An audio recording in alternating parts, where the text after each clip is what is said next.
Proyek Strategis Nasional atau PSN dalam beberapa hari ini jadi perbincangan dalam ranah kontestasi politik. Bakal Capres Koalisi Perubahan untuk Persatuan Anies Baswedan berkomentar soal proyek strategis nasional. Anies menilai secara substansi proyek strategis nasional itu baik, namun yang jadi masalah bagaimana proyek tersebut disusun. Jika tidak ada transparansi dan pelibatan publik, PSN rentan menjadi titipan dari kanan kiri. Saya sampaikan, program strategis nasional secara substansi itu baik-baik saja. Yang problem yang kita sering alami adalah bagaimana PSN itu disusun. Tapi kalau itu tidak dikendalikan dengan baik, PSN ini kemudian menjadi titipan dari kanan kiri yang masuk tanpa kita ketahui bagaimana proses itu disusun. Menanggapi respon Anies Baswedan soal proyek strategis nasional, bakal Capres Ganjar Pranowo mengingatkan, kritik perlu dibuktikan dengan data untuk menghindari spekulasi. Ganjar meminta Anies menunjukkan proyek strategis nasional yang dibilang titipan kanan kiri. Kanan kiri itu siapa? Dia bilang titipan. Proyek strategis nasional itu titipan dibilang apa gimana tuh Pak? Sebutin aja datanya secara terbuka. Yang nitip siapa? Pakai data. Kalau pakai data nanti tidak akan membuat orang interpretasi lain. Saya sudah tanya dibuka telanjang itu. Jadi proyek Titipan kiri kanan itu siapa? Buka aja. Dugaan saya. Pak Anies yang bilang waktu itu. Ya, dugaan saya tidak ada yang bisa mengungkapkan data itu. Kalau ada dibuka. Jadi tidak menimbulkan spekulasi. Senada dengan Ganjar Pranowo, Presiden Joko Widodo meminta pihak yang menuduh proyek strategis nasional sebagai titipan kanan kiri tinggal tunjuk dan sebut proyek mana serta yang titip siapa. Itu saja proyek yang mana, yang titip siapa. Dan Dinamika politik jelang pendaftaran Pilpres 2024 semakin menghangat. Berbalas komentar sudah mulai ditunjukkan oleh para kandidat Pilpres. Adu argumen dan gagasan untuk meraih simpati publik gencar disuarakan. Tim Liputan Kompas TV.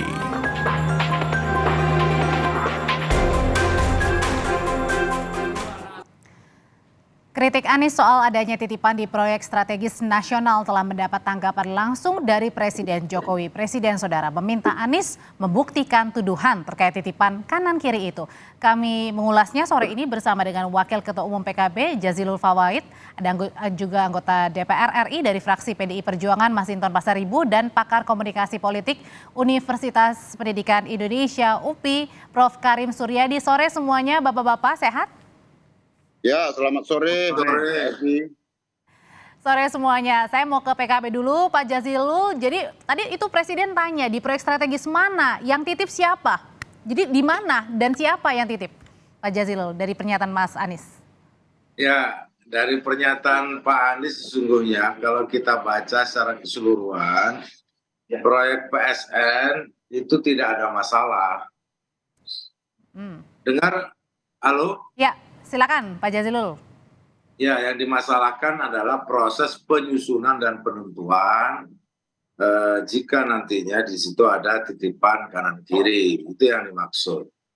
Bahwa proyek strategi nasional sebagian memang dibutuhkan oleh masyarakat dan yang menjadi ukuran adalah kesejahteraan dan manfaat kepada warga masyarakat yang ada di sekitar proyek PSN itu.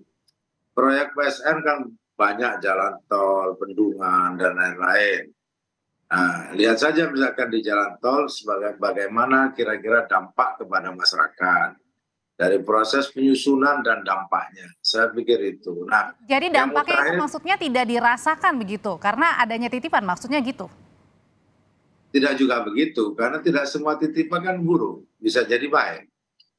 Nah, yang terjadi bahwa misalkan katakanlah investasi yang ada di Rempang yang rame tempo hari itu kan juga perlu melibatkan masyarakat sehingga tidak ada keributan dengan masyarakat. Itu kan proyek yang skalanya nasional, itu kan pabrik kaca. Untuk saya yakin proyek-proyek nasional yang ditetapkan itu tentu sudah melalui proses. Namun sangat disayangkan jika proyek penyusunannya atau Bisa pelibatan dikasih contoh nggak Pak Jazilul? Kira-kira proyek mana begitu yang rentan atau jangan-jangan sudah rentan ini yang dirasakan? Ada datanya? Ya tentu ada puluhan ya proyek ya PSN itu yang bahkan oleh pemerintah sendiri dihentikan kan. Contohnya Tidak misalnya Pak? Beberapa contoh lihat saja yang itu ada di berbagai pemberitaan, proyek jalan tol, proyek bendungan, termasuk juga proyek investasi yang lain. Misalkan seperti yang mutakhir, seperti di Rempang. Oke. Itu kan contoh di mana masyarakat misalkan menolak, di mana ada masyarakat yang merasa bahwa disingkirkan ataupun dipindahkan karena sebuah proyek. Nah, itu kan artinya pelibatan masyarakat kurang. Padahal proyek itu belum jalan. Dan setelah jalan, apa kira-kira yang menjadi? Jadi maksud saya di setiap proses yang ada itu mestinya masyarakat terlibat dan sudah merasakan manfaatnya, mestinya. Ini malah manfaatnya kena gas air mata, masyarakat ada yang anak-anak sekolah. Jadi di sini maksudnya masyarakat dirugikan begitu ya? Ya kalau di Rempang pasti itu. Oke, kalau gitu Pak Jazilul? Anak-anak kena gas air mata ketika sekolah, padahal itu ditanya tumpah lahirnya. Dan itu Pak Jokowi sudah nyampaikan berkali-kali juga, jangan sampai ada proyek investasi yang kemudian tidak melibatkan masyarakat. Kalau ada masyarakat ada di situ, maka harus dihentikan, kan begitu. Oke, kalau gitu sekarang saya tanyain ya ke Pak Masinton. Pak Masinton, betul begitu bahwa proyek strategis ini yang merupakan inisiasi dari Presiden Joko Widodo ini rentan akan titipan kanan kiri? Jadi pertama begini, tujuan dari proyek strategis nasional itu kan untuk mengejar pertumbuhan ekonomi, pemerataan pembangunan, kemudian itu untuk mendorong mempercepat proses akselerasi menciptakan kesejahteraan di masyarakat, terus mendorong pembangunan di daerah-daerah dan juga penciptaan lapangan kerja. Kan itu tujuan dari proyek strategis nasional. Nah, maka proyek strategis nasional ini dia masuk dalam perencanaan pemerintah dari mulai Bappenas, Kementerian Keuangan, dan kemudian dianggarkan dalam APBN kita. Nah, yang menjadi ramai ya karena adanya tudingan bahwa proyek strategis nasional ini titipan kanan dan kiri. Nah, itu yang perlu dipertanyakan sebenarnya. Ini yang mana? Kan gitu. Tadi sudah dijawab sama Pak Jazilul, salah satunya Rempang katanya, Pak Masinton. Apa? Salah satunya Rempang, tadi sudah dijawab sama Pak Jazilul katanya. Nah, kalau salah satunya Rempang, tinggal dijelaskan aja itu proyeknya siapa, dititipkan ke siapa, kan begitu. Artinya ketika tudingan itu kan siapa yang menuduh, kan dia yang harus membuktikan, kan begitu.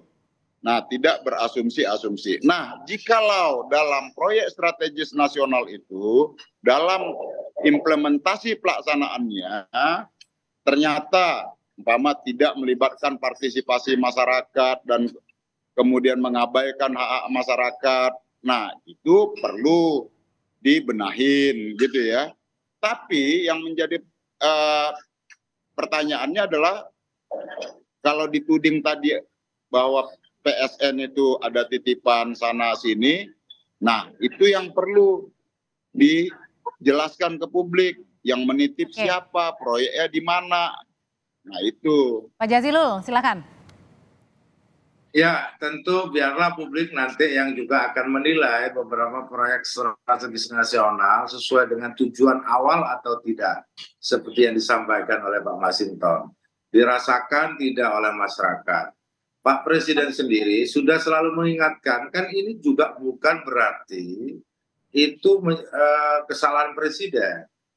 Bisa jadi pelaksanaannya itu tidak cermat ketika melaksanakan PSN. Yang seperti saya contohkan, apakah Rempang itu perlu? Perlu. itu proyek yang strategis, bahkan berskala dunia. Namun itu tadi ketika melibatkan, ketika prosesnya itu yang dipertanyakan, sehingga pertanyaan itu ada titipan nggak di situ, kok sampai misalkan masyarakat adat, Berarti maksud tidak memihak ya dirasanya gitu ya? Bersedia atau tidak, kan gitu.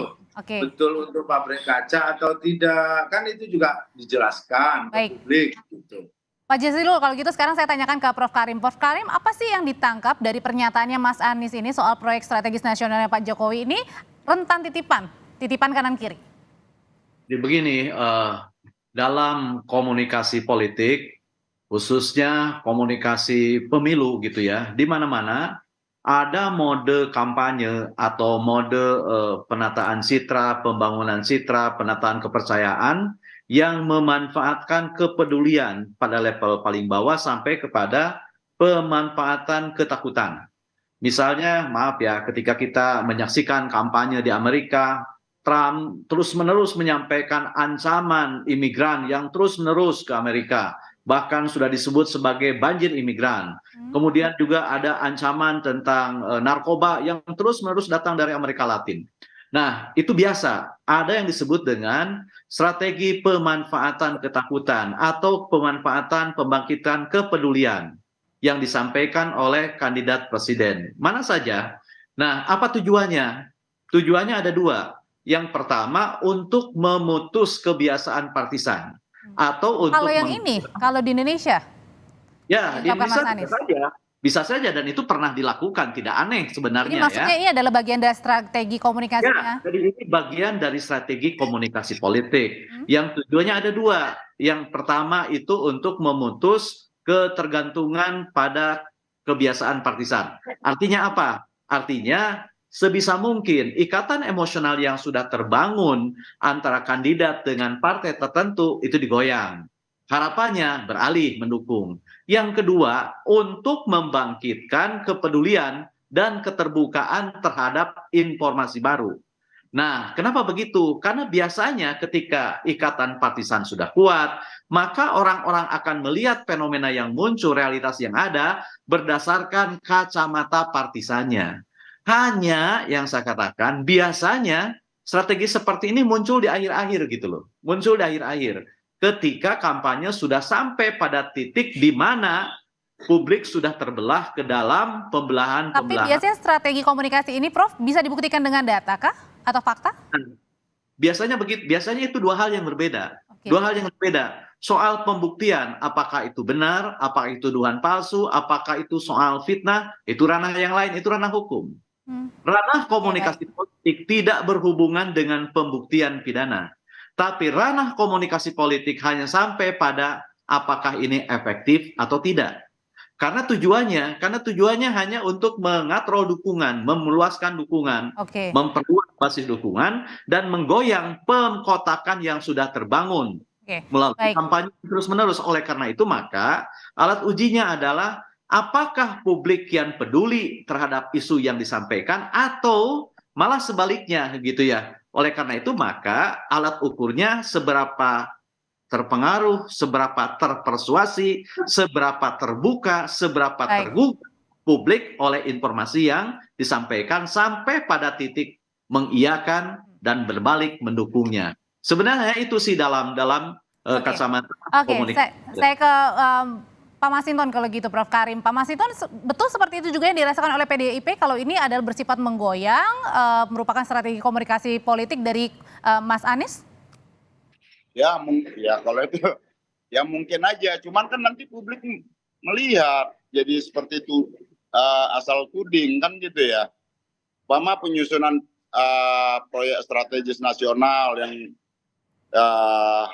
dianggap tidak transparan.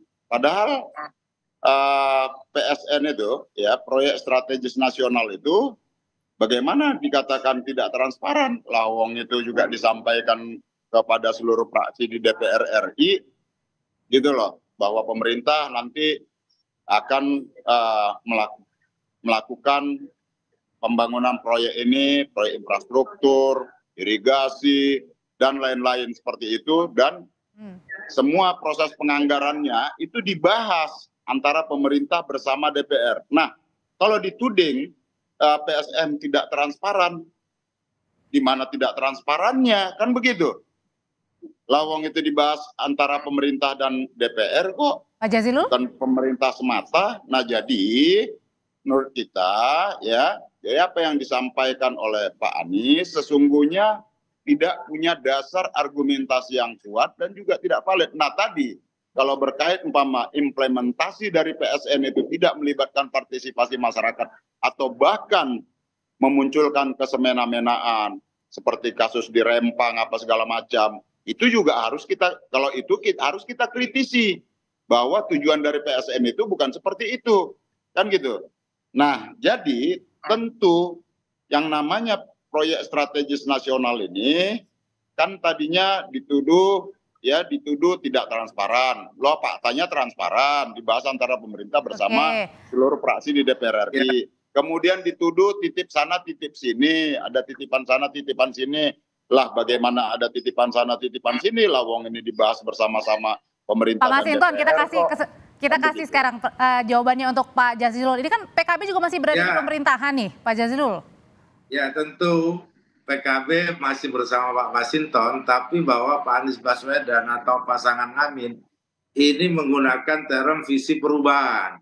Nah, salah satu yang ditawarkan oleh Pak Anies bahwa semua kebijakan yang nanti akan diambil oleh Pak Anies atau pasangan Amin ini adalah setiap kebijakan harus berdimensi pada keadilan sosial atau berdimensi pada kesetaraan. Nah, untuk mengukur keadilan itu biasanya publik itu punya cara ukur sendiri, regulasi punya cara ukur sendiri. Ini jangan terjadi gap. Regulasinya bagus, disetujui semua, namun faktanya ada masyarakat yang menjerit. Itu artinya antara proses regulasi dengan kenyataan ketika dilakukan di lapangan itu tidak sama. Nah, visi itu yang sedang ditawarkan oleh Koalisi Perubahan dan Pak Anies. Supaya lain kali tidak terjadi. Justru yang terjadi bahwa proyek strategi nasional itu warga merasa senang, merasa mendapatkan manfaat. Ini sebenarnya yang diinginkan. Apakah ada proyek strategis nasional yang sukses di zaman Pak Jokowi? Ada. Kita tidak menutup mata. Pasti ada bendungan, ada jalan tol. Tapi kan pasti tidak semua proyek itu sempurna. Oleh sebab itu cara menyempurnakannya adalah dengan melibatkan masyarakat yang lebih luas. Jadi ini bukan bagian dari strategi komunikasi politik ya?